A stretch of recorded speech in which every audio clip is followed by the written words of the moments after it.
So, Revelation. You ever go into a play and you walk into the theater and the curtains would be closed? Now, a lot of modern theaters can't afford to do this anymore, so they're just kind of open. You see the set. But the town I grew up in had a theater, had a big curtain. When you walked in, you had no idea what was going to be behind that curtain. You know, you knew the play, and they used people to design sets from the North Carolina School of the Arts, everything, and they were beautiful. And you would just sit there and watch, and then the curtain would open. That's what Revelation is. It's the curtain opening, and we see behind something we normally aren't allowed to see, or we normally can't see. John is opening the curtain. So the revelation of Jesus Christ, which God gave him to show his servants what must take place. The revelation of Jesus Christ. With all the beast and 7 horns and 7 heads and, Whores of Babylon and all the things that show up in Revelation, it can be easy to miss Jesus. But Jesus is at the center of the whole book. The whole book from start to finish. If you aren't seeing Christ in what you're reading, you need to read it again and figure out what's going on, because this is a revelation of Jesus Christ and a revelation of what's going to take place. So it's kind of the opposite of the Wizard of Oz. Dorothy Toto pulls the curtain aside, and Dorothy sees that the wizard is not some great and powerful Oz, but it's just a little guy. And, the curtain's pulled back and it's just the guy. This is the exact opposite of that. The curtain is pulled back and Jesus becomes much bigger than we ever thought Jesus could be. And God becomes much bigger than we ever thought God could be, and more powerful. And we see that God is involved in things that we can't see. And we can't even imagine sometimes, but we find God is involved and hasn't forgotten us. So, a few housekeeping things. We're going to read through the book of Revelation one section at a time. And I'll tell you what sections for next week. The right book is a companion. If your week is busy and you have a choice of reading what Mr. Wright says, and he's a great biblical scholar, or reading the book, read Revelation. Okay, this is it was kind of hard to find a book on Revelation because you have scholarly commentaries that are pretty good. Some of them are really good, but I'm not sure that would be what you would want to read. On the other hand, there were, for instance, here's a book called Joy in Our Weaknesses, a gift of hope from the book of Revelation. This is how Revelation affects people who have chronic illnesses and how it can help them deal with their illnesses. There's one written by a South African named Alan Bosak, who wrote Revelation in South Africa under apartheid and what that meant for him. But Wright is a good commentator, and I would say read the book first, read Revelation first, and then when you have questions, go see what Wright says about it. But start with the text. We're going to really stay with the text. And if all you read is Revelation, that's okay. Questions are welcome. If you're online, you're going to have to shout out. Tam will tell you you've got your hand up, and I'll try to call on you. And if you're on the phone, you're going to have to just shout out. And if you're in class, if you have a question, just stop. I work really well with that. So don't feel like you got to wait till I'm stopped talking before you say something. So, and try to forget what you think the book means.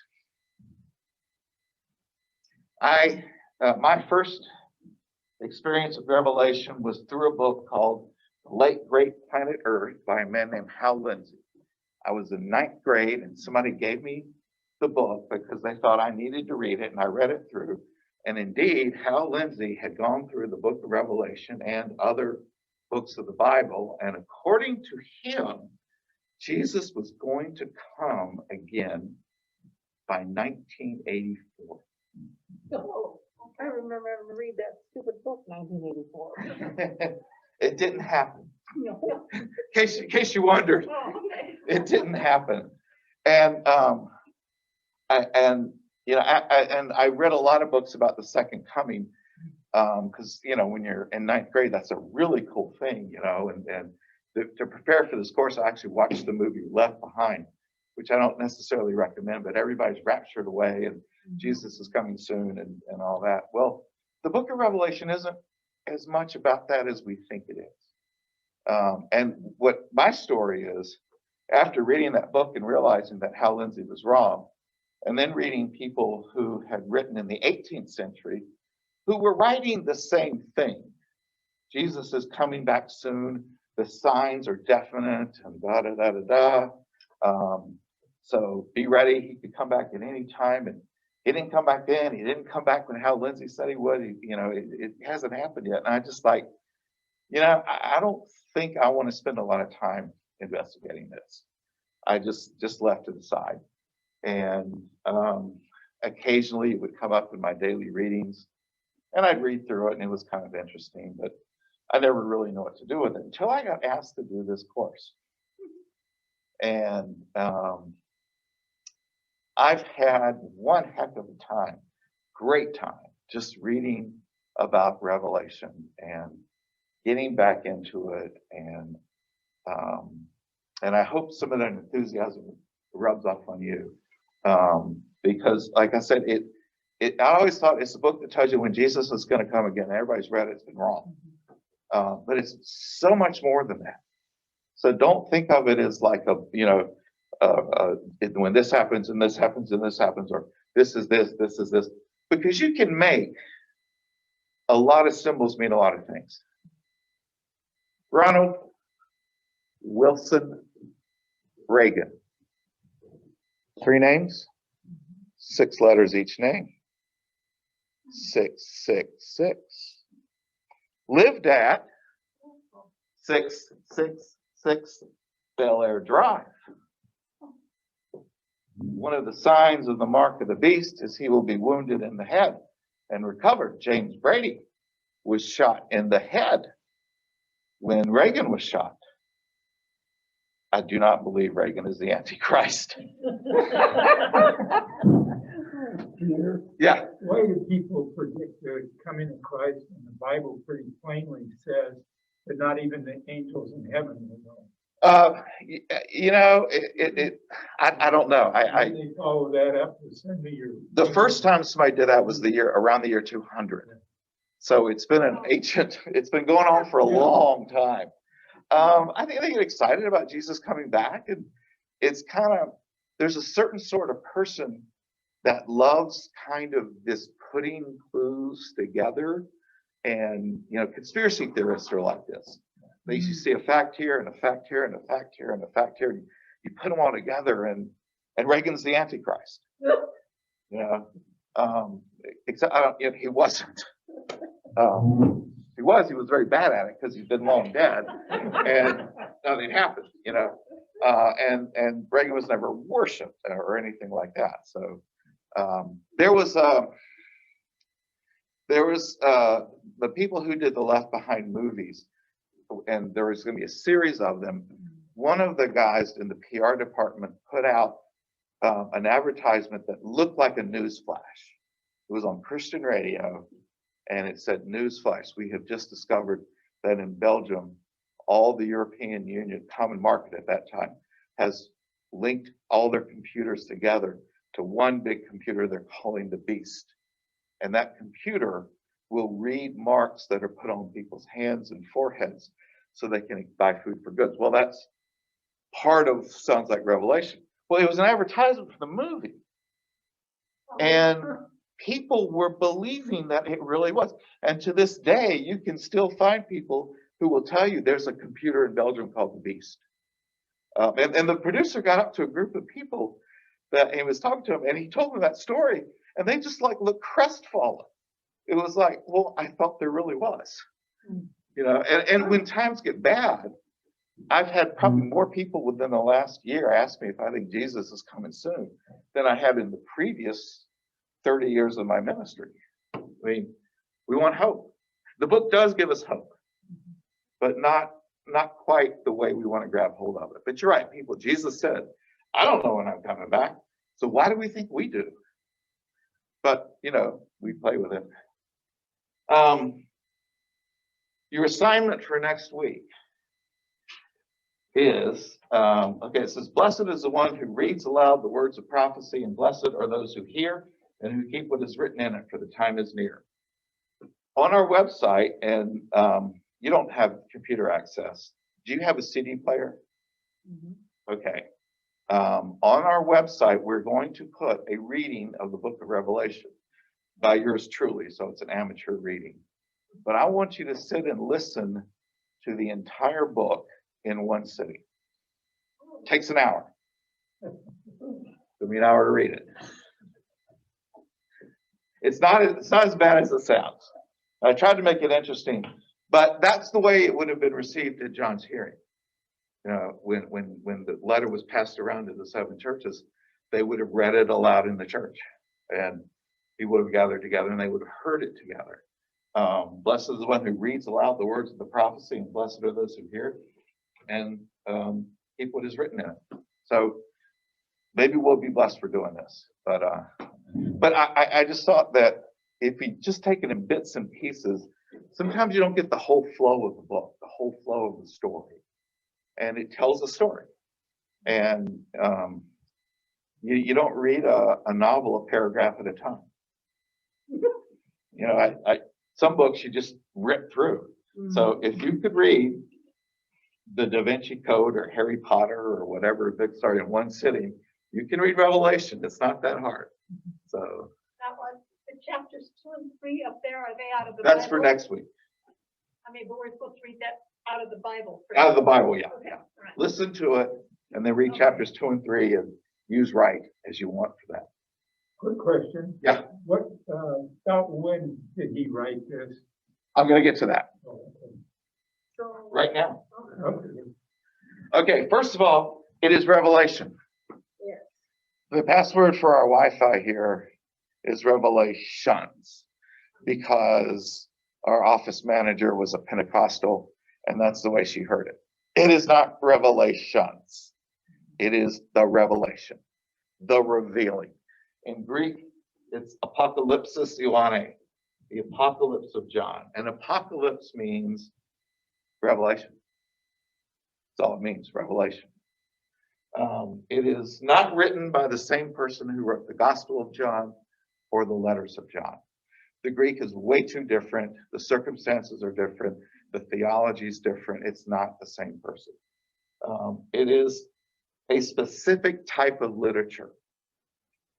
Imagine going to your history class on medieval England, and one of the students raises his hand and says, yeah, but in Lord of the Rings, it says this. Lord of the Rings is a great book. It's not a history book. Okay, Revelation is what's called apocalyptic literature. There's this whole set of literature that's like this, that share a lot of the same ideas, the same sorts of visions. There are 407 scriptural allusions in Revelation. It's drawing deeply on past books. Most of them come from Ezekiel and Daniel, which are the 2 books of the Bible that are the most closest to apocalyptic literature. Daniel is. And there was a whole host of apocalyptic literature that never made it in the Bible, especially in between the time of the last Old Testament book and the first New Testament book. As things got worse and worse for the Jews, all this apocalyptic literature started coming up, and only Daniel made it in the Bible. So, and it was written around 90 CE. That was when Diocletian was the emperor of Rome, and there was sporadic persecution under Diocletian. So, although St. John saw many strange monsters in his vision, he saw no creature as wild as one of his commentators. Gets back to why do people do this? Calvin never preached on Revelation, and he never read a commentary on it. He goes all the way to, and his lectionary was he would start with Genesis and go all the way to Jude and then stop and then start over again. He never preached on Revelation. He said there's some things we're just not made to delve into. Martin Luther relegated, along with the book of James, to other status in the Bible. Yeah, they gave it to us, but it's not like anybody really ought to read it. And it has been used throughout the centuries to prove that Christ was coming. The first time that we know of was around 200 under a man named Montanus, who got the book of Revelation, started preaching Christ was coming very soon. Okay, Revelation. One other question. Sure. When was this put in the Bible at the Council of Nicaea? You know how things got in the Bible. Let me take a little excursus here. We sometimes think that all these books together, and there's people sat in a room and they said this book, but not this one, this book. What happened was books would start circulating. Gospel of Matthew, Gospel of Thomas, Gospel of Peter, Gospel of Luke. Some of them stuck. They stuck because bishops said, yeah, you can read this one. And this started, the first instance of this is about 90 AD. Paul's letters would come out, and all of a sudden we see in the literature that bishops are quoting Paul's letters as if they were scripture. And all of a sudden, before long, so many are doing it that now other congregations, other than the ones Paul wrote to, are using these letters. So the Gospels would be coming out. And most Gospels came from a community of believers. This is the story, for instance, I think it's John for people in Antioch, Matthew for people in somewhere else. And they would share their version of the Jesus story with one another. And some made it. The Gospel of Peter didn't. Gospel of Thomas didn't. So Revelation was written around 90. It's being passed around. And at some juncture, it's starting to be quoted by bishops. And I'm not sure exactly when that happened. The Bible was not actually codified at the Council of Nicaea in 425. It was codified in 490 at the next council. But by the time they did that, everybody was reading the same books. So, It was under the Eastern Roman Catholic Church, the Western, were they still? there was only one church back then. There was one church. Yeah, until you get to 1056, there's only one church.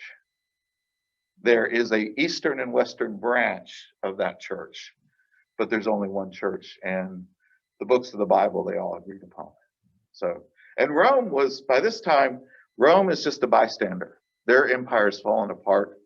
The first thing Constantine did when he became emperor of what he later became the Holy Roman Empire was get it out of Rome and moved it to Constantinople. Because Rome was literally falling apart. There are instances of people walking down the streets and blocks would come off buildings and kill them. And when they went to the Council of Nicaea, they were invited guests. They weren't invited as participating bishops. So Revelation, it's a type of book. It's theopoetic, God-inspired poetry. It's not, most of it is not to be taken literally. Now, this is a poem by Gerard Manley Hopkins. Gather gladness from the skies, take a lesson from the ground. Flowers do ope their headward eyes, and springtime joy have found. Earth throws winter robes away and decks herself for Easter Day. Because we know that's a poem, we don't really think, gather from the skies. How am I supposed to do that? What am I gathering? You know, we don't look up. When we see that Earth throws winter's robes away, winter wears robes? No, where are winter's robes? This is the snow? What's going on here? And, you know, and the earth doesn't dress itself for Easter. But we know what he means by this. Revelation is a lot of the same thing. Because it's Bible, we want to take it literally. But it's a lot of it, it's John as a poet writing to the people, and he's using metaphors. He's using symbolism. He's using a whole host of things. And so we get into trouble when we start taking it too literally. We're going to see an image of that in a minute. That looks like. Okay, here we have a cartoon. It's a brick wall. And then we see people chipping down the brick wall. And then more chipping down until it's about a third gone. And boom! It's a White House with sun and birds shining. What does this image mean?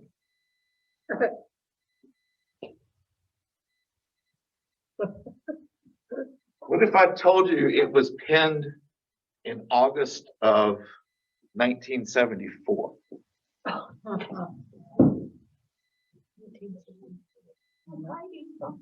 What happened in August of 1974 at the White House? Nixon resigns. Okay. This is from the comic strip Doonesbury. And in previous comic strips, because the word they used was stonewalling, he's building the stone wall up. And then when Ford became president, this was the strip that appeared the next day. Now, this happened in your lifetimes. Yeah. And most of you were scratching your head. What is this? We're going to find the same thing happening in Revelation. He used symbols that were as familiar to his readers as that would have been to anybody the day after Nixon resigned. Anybody that picked up their morning paper would know what that meant.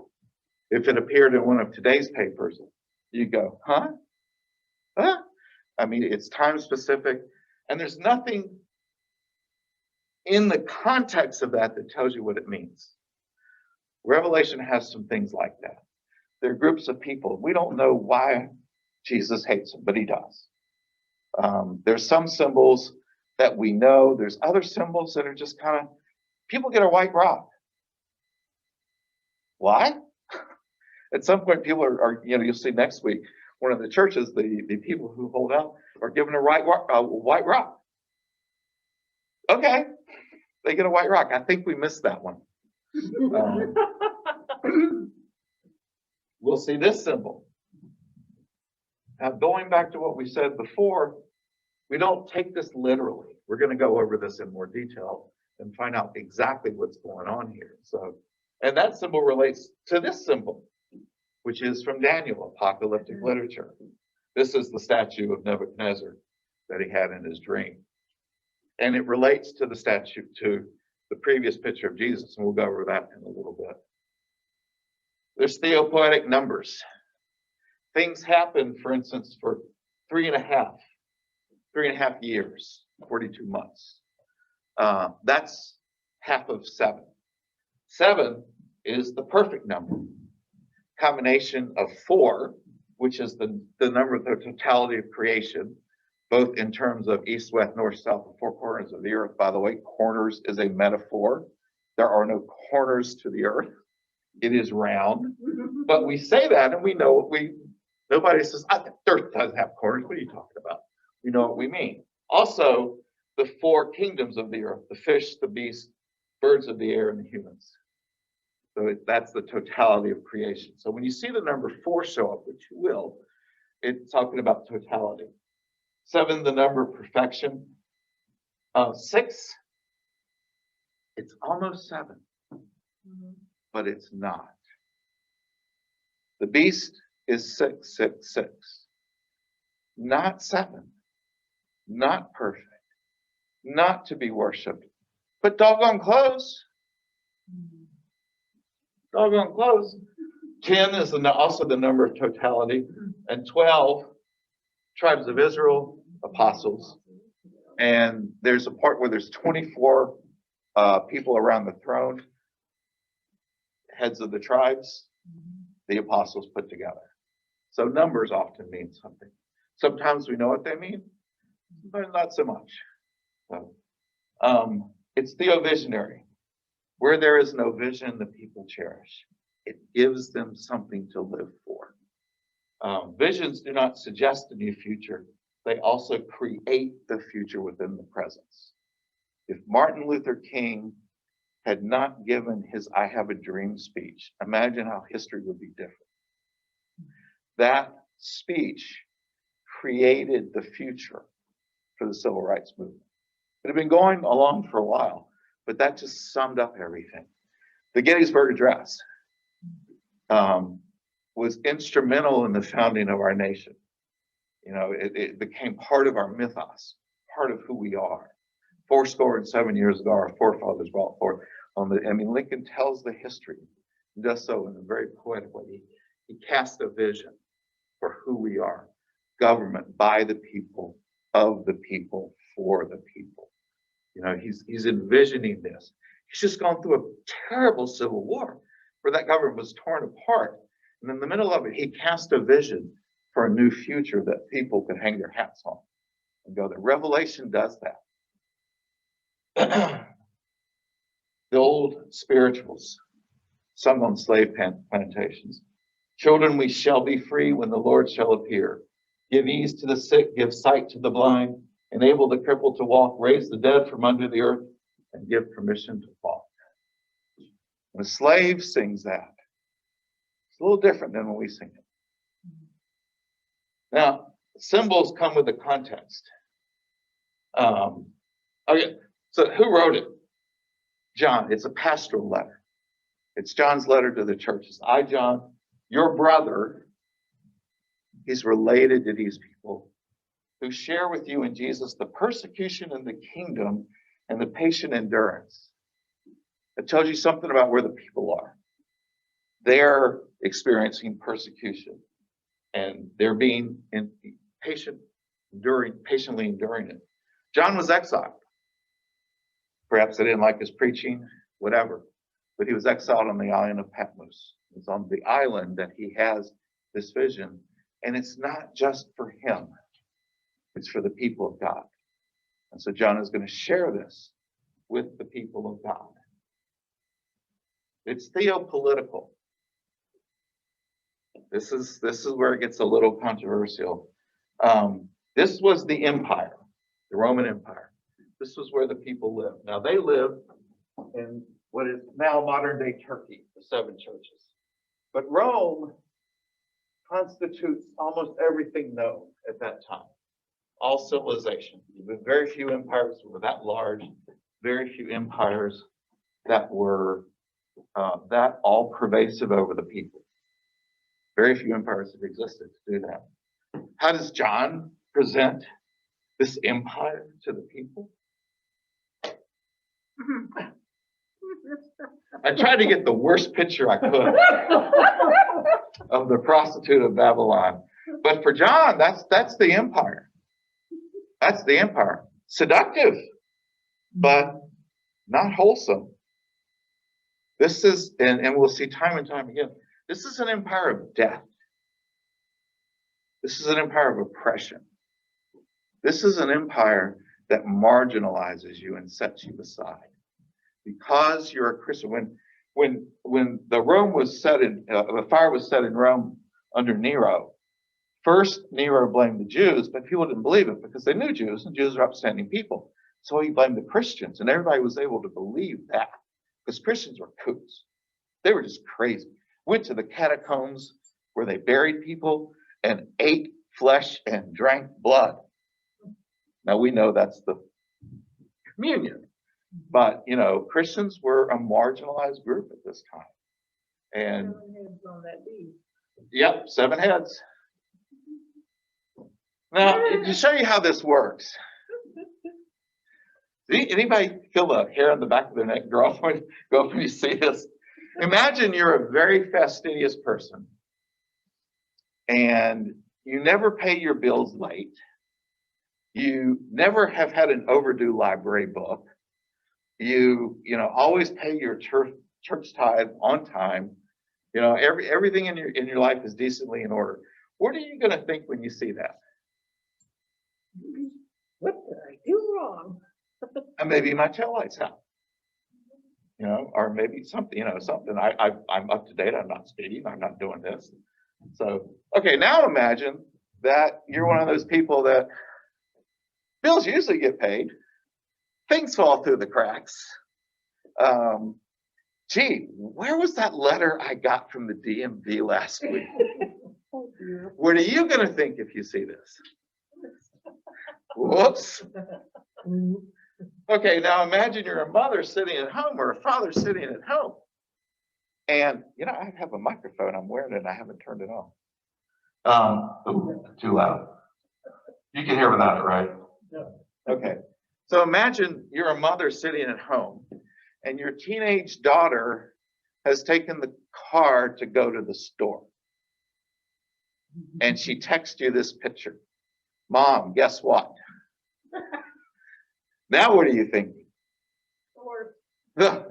Yeah, what did you do? Okay, now you're the mother of a teenage boy who has taken the car with some friends to go out and do some things. He asks you to use the car for the night, and not less than a half hour after you left, he texts you this picture. Now what do you think? Yeah. Now imagine your son's black. Oh, boy. Oh, boy. Now what do you think? You're terrified. Yeah. Context is everything. Context is everything. I would be the second category there. Did we have a letter from the DMV? I actually got pulled once and I was picking up a person who was at a bar and I was sober, hadn't had a drink, and but the person had. So I was taking them to their house at 3 a.m. And this is Alaska when it's light at 3 a.m. and I was up anyway. So and I got pulled because I pulled out of the bar. And he asked me to come back to the car. Apparently I was driving with a revoked license, which I didn't know, but I got a letter from the DMV, which kind of got lost in the mess of our household. And so, yeah, that would set fear into my heart. But you see these stages, and each stage, the context of seeing that one thing is going to be a little different. So what is the context of the churches in Revelation? They were small. There were not a lot of people in these churches. 30, 40 in a town of 10,000, some cases a couple 100,000. They were a very small group. They were poor.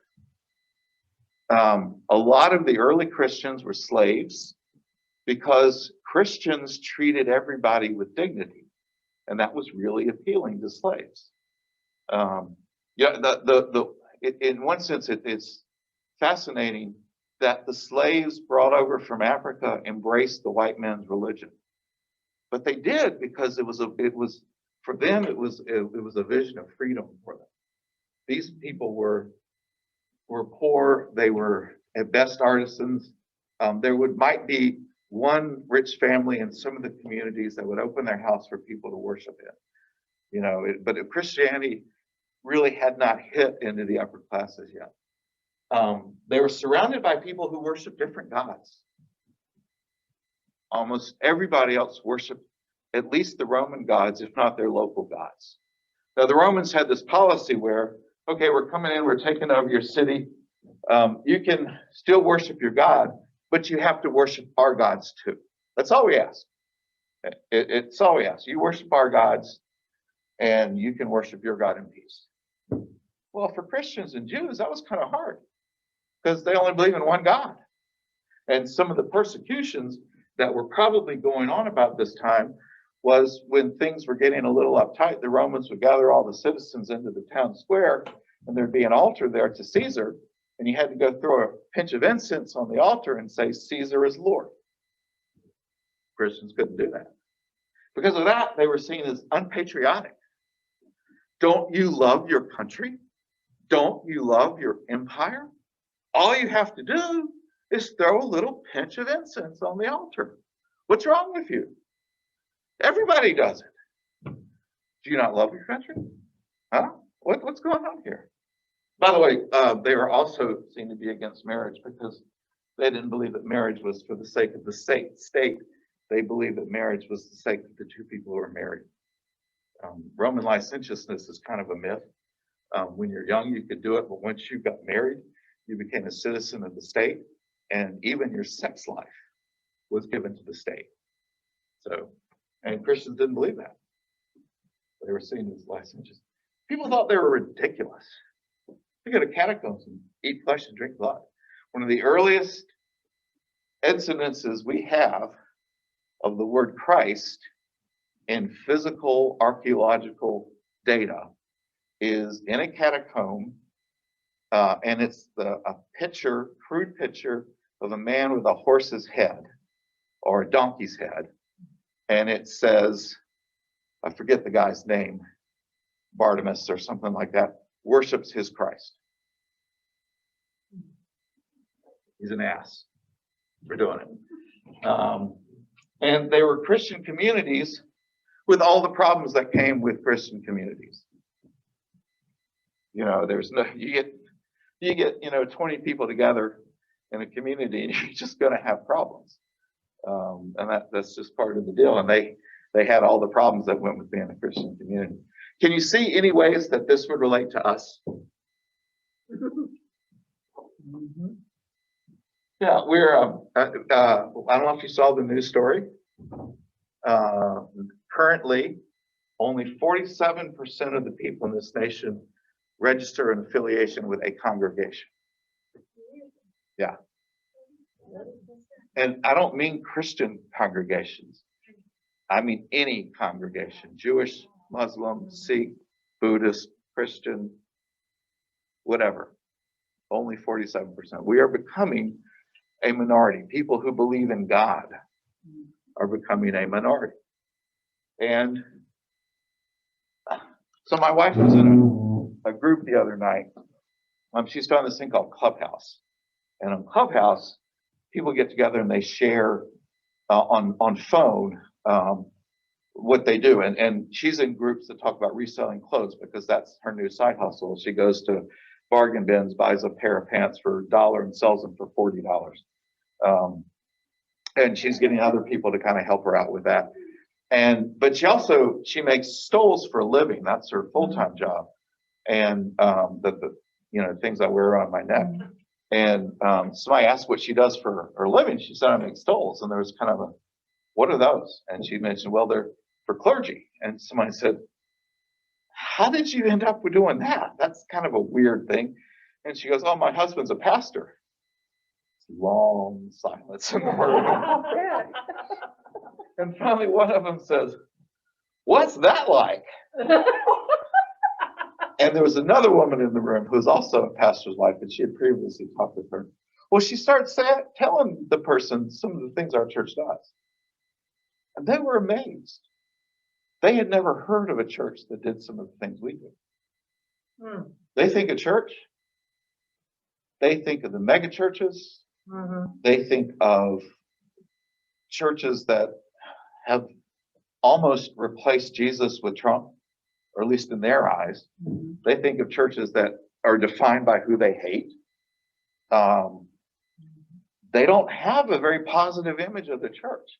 And the upshot of this is, so she was on last night, and one of the women in that original group was on there, and she said, oh, I'm glad you're here. I've been looking for you. I want to give your church a gift. And she said, because I heard what you do, and I think that's great. And she said, oh, that's great. I mean, we're glad you do it. Why did you choose to do that? Well, it's Ramadan, and we Muslims are supposed to do acts of kindness for Ramadan. This Muslim woman is going to give us a gift as an act of mercy. But the point is, the idea of who we are, within our own circles, we see ourselves as we really are. Outside, just not like that anymore. It's just not like that. So, some of these. Now, Revelation, it's a long way from churches in the first century that were worshiping to where we are today. And who you are, going back to that picture of the police car, who you are affects how you read a book of the Bible. So, for instance, how do you think they would read Revelation? This is a South African church. How would they read about people persecuted and conflict and God breaking through? They would feel like, Yeah. This is Bishop Oscar Romero from El Salvador. He was shot to death while doing mass at his church because he dared to preach that the church had a responsibility for the poor. In El Salvador, that was considered communism. and he was shot in church leading Mass. How do you think they're going to read Revelation? Especially when you get to the part about the evil empire. Aside from South Africa, how do you think the people going up these steps are going to read Revelation? How are the people going up these steps going to read Revelation? Chaldean Lives Matter. These are Iraqi Christians. Chaldean, the Christians in Iraqi are part of the Chaldean community. They're almost all Christians. Chaldean Lives Matter. How are they going to read Revelation in Iraq? Muslim country. American Black Lives Matter. I can't breathe. How are they going to read Revelation? How is the person carrying that sign? I can't tell. This is going to date me now. I can't tell if that's a boy or a girl. Yeah, me either. It's the mask. It's the mask. But how would they read Revelation if we sat down to it? It's kind of funny because when they first started saying that about, Black Lives Matter, the first thing I thought of was lives matter. Elizabeth said that, and I told her this. My wife's had a really tough day. Life has been really hard on her, and things have just gone wrong. And somebody, stiffed her on the cell for a stole, and that she'd spent a lot of time in her phone. And I come home and she says, "Do you love me?" And I say, "Honey, I love all women. I'll be lucky to be sleeping on the sofa if I were to say that." Yes, I love you. When black men are being shot by the police the way they are, they need to hear, yes, your lives matter. So And it all needs to be- lives matter when Black Lives Matter also. If black lives don't matter, no lives That's matter. right. Yeah. I mean, it's. Now, how do you think this church is going to read Revelation? Hmm. Are they going to have a problem with the living in an empire, or Hmm. Pretty, yeah. yeah. It is. Yeah. One of the books I have is called, it's a fascinating book. It's called Reading Revelation Responsibly. So I got the title for this course. It's called Uncivil Worship and Witness Following the Lamb into the New Creation. And he looks at civil religion. Like, why do we celebrate 4th of July in church?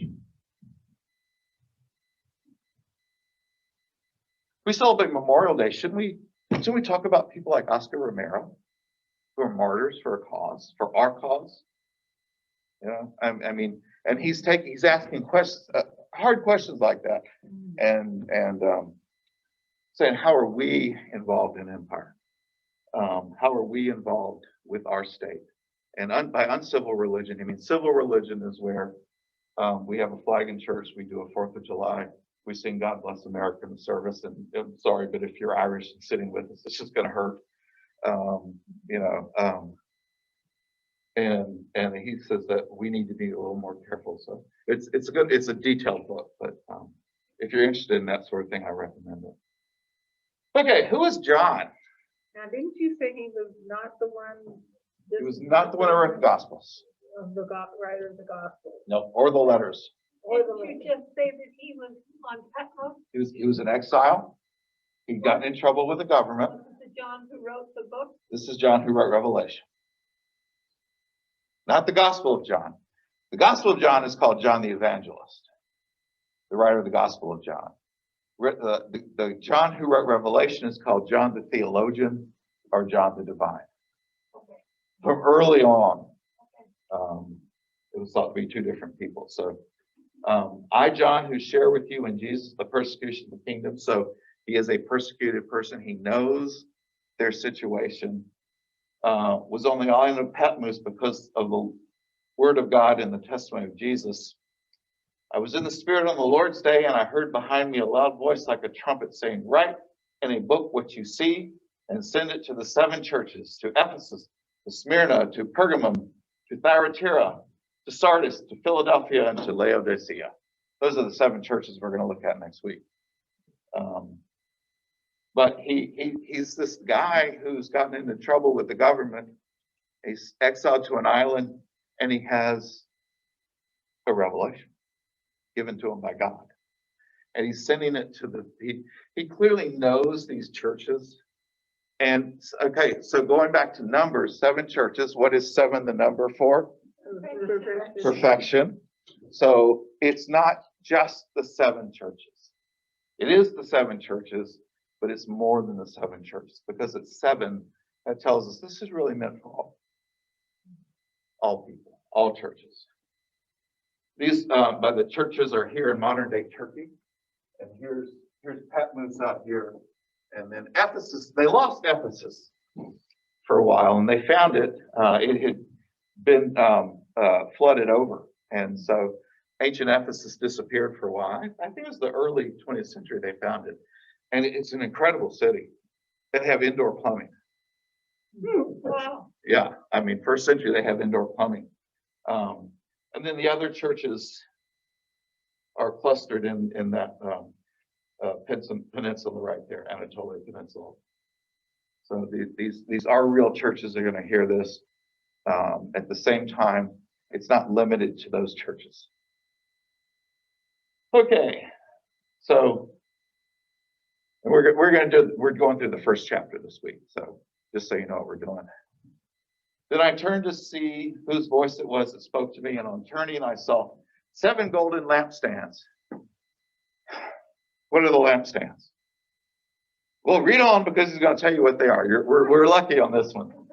And in the midst of the lampstands, I saw one like the Son of Man. One like the Son of Man. That phrase is used extensively in Ezekiel, but also in Daniel. Like the Son of Man, clothed with a long robe and a golden sash across his chest. His head and his hair were white as white wool, white as snow. His eyes were like a flame of fire. His feet were like burnished bronze, refined as in a furnace. And his voice was like the sound of many waters. In the right hand he held 7 stars, and from his mouth came a sharp 2-edged sword, and his face was like the sun shining with full force. That's the picture that we had before. That one? I thought there was 7 stars there. Yeah. Yeah. So just it's hard to say what John actually saw, because let's break down the symbolism of this, because all those things mean something, and some of it we're told, some of it you know from other places. So the Son of Man, this is from Daniel. I watched in the night visions. I saw one like the Son of Man coming with the clouds of heaven. He came to the Ancient One and was presented before him. To him, the Son of Man, was given dominion and glory and kingship, and that all peoples, nations, and languages should serve him. That phrase appears a lot in Revelation. All peoples, nations, and languages. That's throughout the book. I think it's like 4 or 5 times something happens, and we see that phrase. His dominion is an everlasting dominion that shall not pass away, and his kingship is one that shall never be destroyed. So a good Jew would have read Daniel, Son of Man, and then John sees someone like the Son of Man. I remember that. That was that guy we read about in Daniel. Daniel 7, 13 and 14. Clothed with a white sash across his chest. Hang on a second. Interesting. It's in chapter 7. Of Daniel? Yeah. Yeah. Well, all the verses and stuff were added later. Oh. Yeah. So when Daniel was writing Daniel, he didn't go chapter 1. When Paul was writing his letter to the Romans, he didn't go chapter 1, verse 1. He just wrote a letter. I'm told that the verses were added by a guy sitting in a cart on a bumpy road, and every time he got bumped up, that's where the verse is. Oh, dear. Clothed with the long robe and a golden sash across his chest. Now we know from other things that is the garb of a priest. A priest is someone who represents God to the people and the people to God. So this is one of Jesus's 3 main offices: prophet, priest, and king. He sees Jesus in this vision, and he sees him with that. Well, that tells us he's a priest. Again, that's something that Jews of that day would know. His head and his hair were white as wool, white as snow. Purity. Though your sins be crimson, says Isaiah, I shall make them like the whitened snow. So there's a sense of purity. This isn't just any priest. His head and his hair were white. That thinking part, that willful part, was pure, was white. His eyes were like flames of fire. Eugene Peterson says in his book, Reverse Thunder, which is the last word of Revelation. It's kind of detailed in some ways, but it's also a very good book. He doesn't look at us, he looks into us. I don't know if you've ever seen anybody that has just hypnotic eyes. He had those kind of eyes, that were just like flames of fire. His feet were like burnished bronze. Okay, going back to Nebuchadnezzar's dream. Nebuchadnezzar had head of gold and different metals as you go down. And you get to the feet, and his feet were what? Pottery. Yeah. Clay, pottery, clay. Yeah.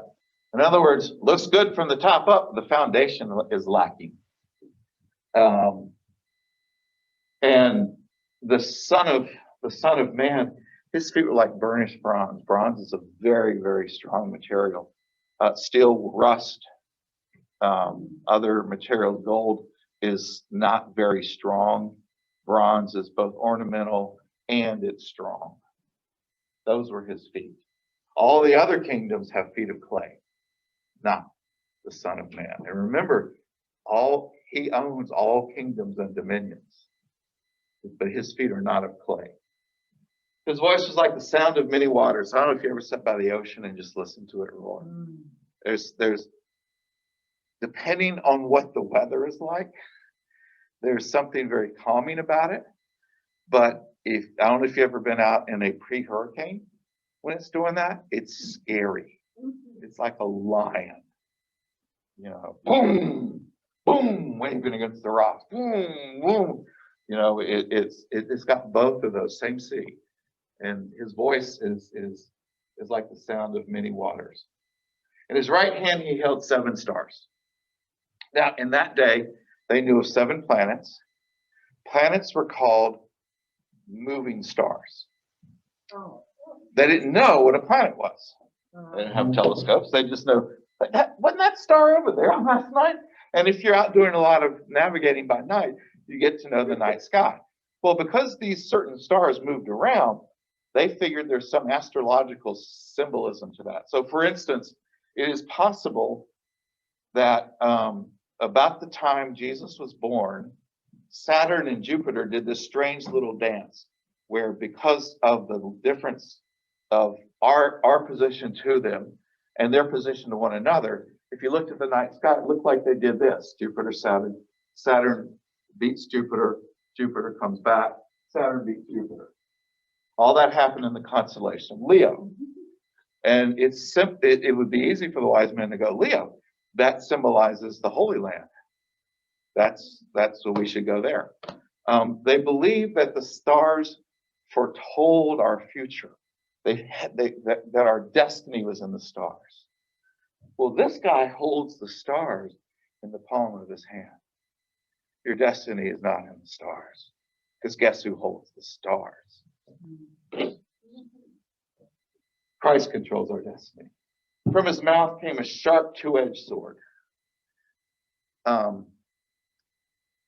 Jesus doesn't carry a sword in his hand. It comes out of his mouth. Indeed, the word of God is living and active. This is from Hebrews. Sharper than any 2-edged sword, piercing until it divides soul from spirit, joint from marrow. It is able to judge the thoughts and intentions of the heart. Paul wrote when he talked about the armor of God. The sword is the word of God. So it's the sword that comes out of Jesus' mouth. It's important to remember, Jesus doesn't carry the sword in his hand. Now, one in his mouth may be more dangerous than if he had one in his hand. What does Jesus say? It is easier for a camel to go through the eye of a needle than for a rich man to enter into heaven. Oops. Anybody get cut on that one? I'm really struggling with, our church is now rich in many ways, and I really struggle with that. What does that mean for us? And I hope we don't lose anything by that. He said to everybody, if you want to become my followers, let them deny themselves, sit in my electric chair and follow me. I'm sorry, the cross was an instrument of death. It wasn't this pretty thing that people have around their neck. It was an instrument of death. And it was a horrible instrument of death. And most people living in Rome would have seen at least one person crucified in their life. And it's a 7-8 hour process. Jesus says, take up your cross if you want to follow me. But I say, if you're angry with your brother or sister, you're liable to judgment. And if you insult a brother or sister, you're liable to the council. And if you say, you fool, you'll be liable to the hell of fire. Oops. Oops. But I say to you, do not resist an evildoer. If anyone strikes you on the right cheek, turn the other also. And if anyone wants to sue you, give him your coat and your cloak as well. And if anyone forces you to go 1 mile, go also the 2nd mile. Give to everyone who begs from you, and do not refuse anyone who wants to borrow from you. Oops. Sharp stuff coming out of his mouth. This is who this Jesus is. And John's interaction. I love the way Eugene Peterson translates this part. He wrote the Message, and in his translation, I saw this and fainted dead at his feet. He fainted dead at his feet. This one is a little, I saw him and I fell as his feet as though dead. It's like, yeah, fainted dead. And this harkens back to Isaiah, when Isaiah is in the temple in chapter 6 and he sees the Lord. And the temple is filled with the grandeur of God. And Isaiah's reaction is, woe is me, for I am lost. I am a man of unclean lips, and I live among a people of unclean lips. Yet my eyes have seen the King, the Lord of hosts.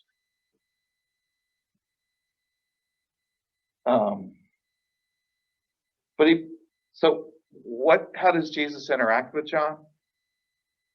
He placed his right hand on me, saying, do not be afraid. In Revelation, that could be construed as one of the themes for the whole book.